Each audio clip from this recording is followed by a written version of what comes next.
Ellie Nicholas was born with cystic fibrosis in 2011.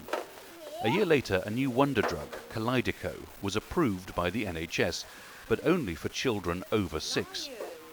Ellie was refused it because the NHS had not agreed a price for the drug for younger children.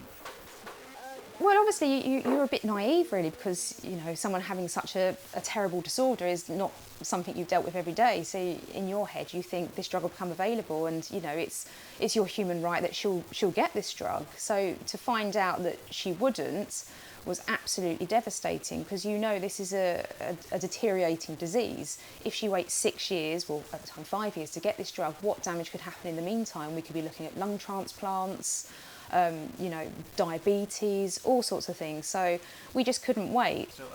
Jess turned to Medlaw's Peter Telford, who helped her challenge the availability of the drug and the secrecy around its pricing.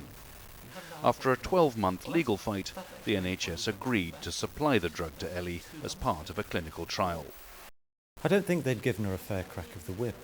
Eleanor had not only cystic fibrosis in a fairly severe form, she also had autism.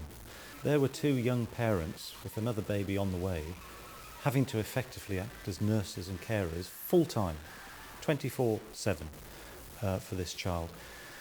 I thought that intervention at an earlier stage than the age of 6 in cystic fibrosis could only provide a benefit.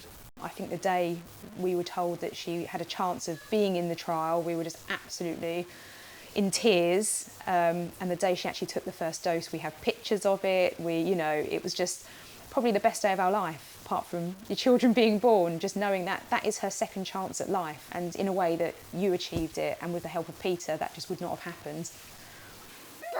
Most importantly, the drug is working, and Ellie's health has improved dramatically. CF is measured by something called a sweat test. That's what, apart from having genes, it diagnoses the condition itself. Anything over 60 means that you have CF.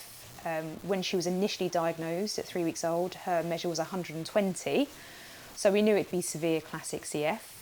On the recent test that we've just had, which is after 6 months on the drug, her measure was 23, which is probably lower than you and me, so she essentially does not have CF anymore. It's just so hard to believe. So we've even framed her results and put it on the wall, because it just feels like so much has gone into just achieving that. My advice to parents would be never give up hope. There is always a way forward, and persistence and consistency in focusing your arguments, that's the way forward, I think, for patients and parents.